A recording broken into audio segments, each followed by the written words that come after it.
Joe Bacan put out a DVD called The Corporation. He said children, as tomorrow's consumers, represent a huge market today and therefore fair game. You understand what I'm saying? So they are attacking the children using tones and frequencies. And parents want to see their children happy. We go out and use our credit cards and our hard-earned dollars to make sure our children are happy. So we get the sneakers and the new video games and the new songs that come out and this kind of thing. Thinking that we're making our children happy, we're feeding our children's minds and souls to the wolves. Teach, brother. You understand what I'm saying? So, but when I break this down, man, I get more enemies than I ever get friends. You understand what I'm saying? But I'm cool with that. Because, you know, with Black Dot, Phil Valentine, yourself, and other people, I'm in good company. Thank you, brother, and I'm humbled by that. Oh, yes. See, one thing I've learned that when you're a light bringer, oh, yeah, you're going to have enemies, okay? Exactly. But see, when you're a light bringer, okay, and the universe is on your side, then see, all your haters, eventually they'll fall. Right. Okay, so as long as you keep doing you and keep doing your thing and uplifting the fam, ain't nothing going to happen. Right, exactly. And then when those brothers attempted to get together to create their own distribution company, their own black distribution company, that's when the hip-hop cops, that's when the dossier file was created, 500 pages thick. If you watch the DVD rap sheets, that's when the dossier was created. That's when the hip-hop task force was created, and they started doing surveillance on the rappers.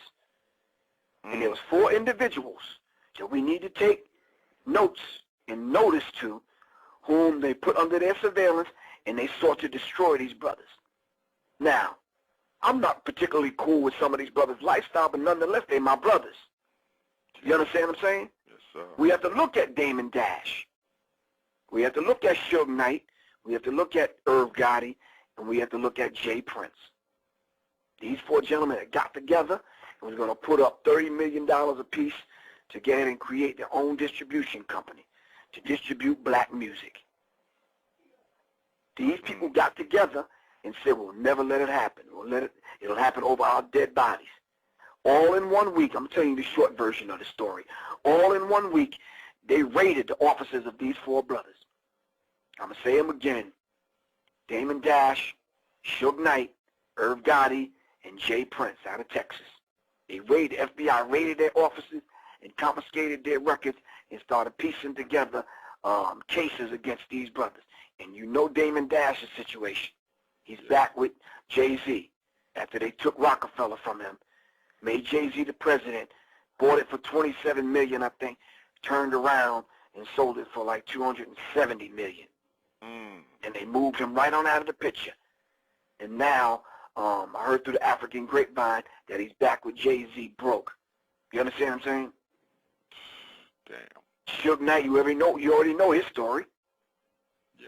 You understand? Went through some court cases, ends up having a white Jewish woman, the owner now of everything that Death Row had put out. And I think she bought it for $22 million. No, $25 million. Ain't that something? 25. She owns the entire catalog. I'm going to have to get this woman's name so I can put it in my records. Irv Gotti, him and his brother was brought up on charges, remember? Oh, yeah. Several years ago. And his thing was publicized because they raided his offices and tried to connect him to some mob ties and some drug dealing and that kind of thing. Thanks to your man, 50 Cent. We'll talk about that in a minute. And then Rap-A-Lot's owner, Jay Prince, who they connected to embezzling money and fraud and laundering money, this kind of thing. But Jay-Z was privy to this information, and Jay-Z was one of the ones that took it back to them. So what did they do? They bought Jay-Z off, to tell the short version of the story. And each one of these individuals had to make a blood sacrifice. So let's take a closer look at this. Who did Damon Dash sacrifice? He sacrificed his fiance. Who was he engaged to at the time? Aaliyah, who died in a plane crash. Who did Suge Knight sacrifice? Tupac. Who Irv Gotti was supposed to sacrifice, but it didn't happen? Ashanti. She broke away from the camp, and now she's doing well. But that was his blood sacrifice. Are you following me? Yes, sir. Teach. So Rap-A-Lot's Jay Prince was heard through the African grapevine that he had inked a deal with the brother Pimp C. And if you can remember, Pimp C went live before he died.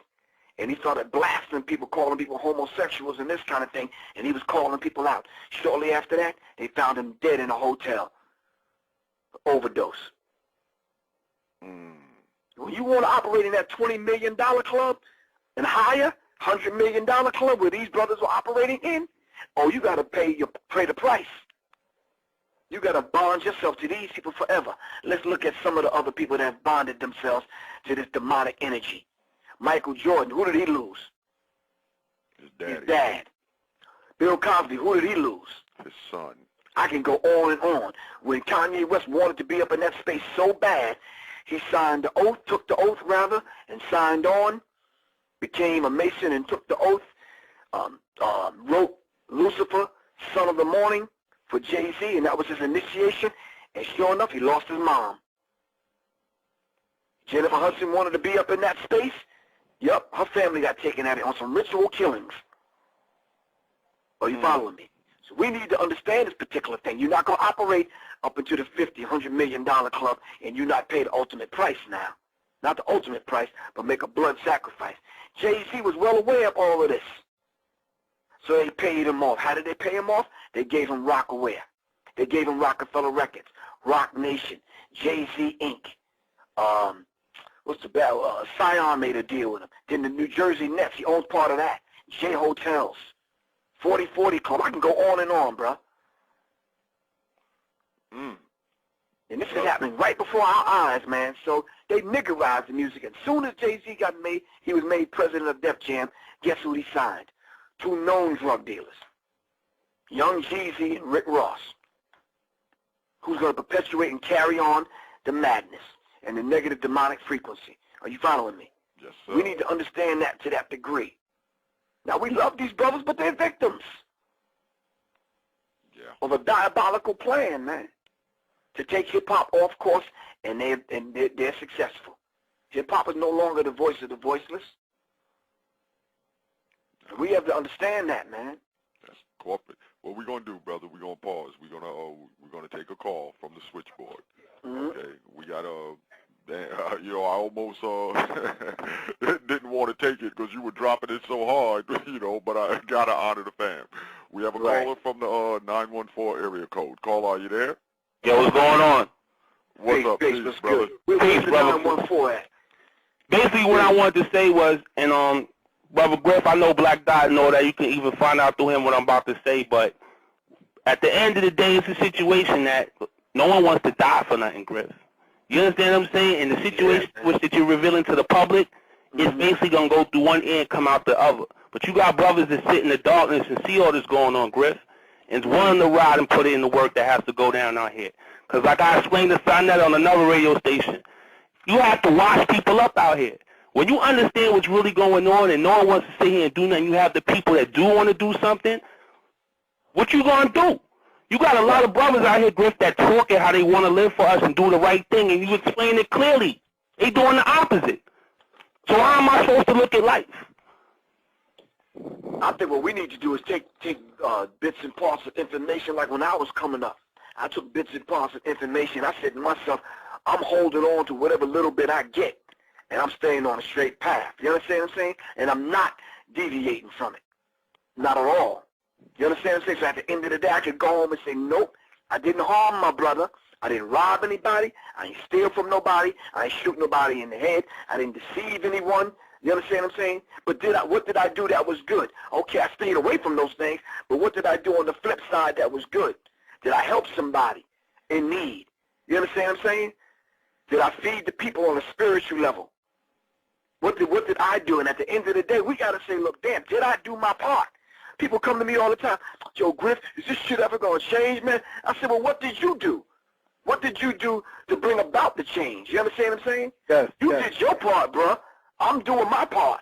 We got to encourage other people to do their part, man. Everybody has a job in this. Nah, but Grif, I feel what you're saying on that, but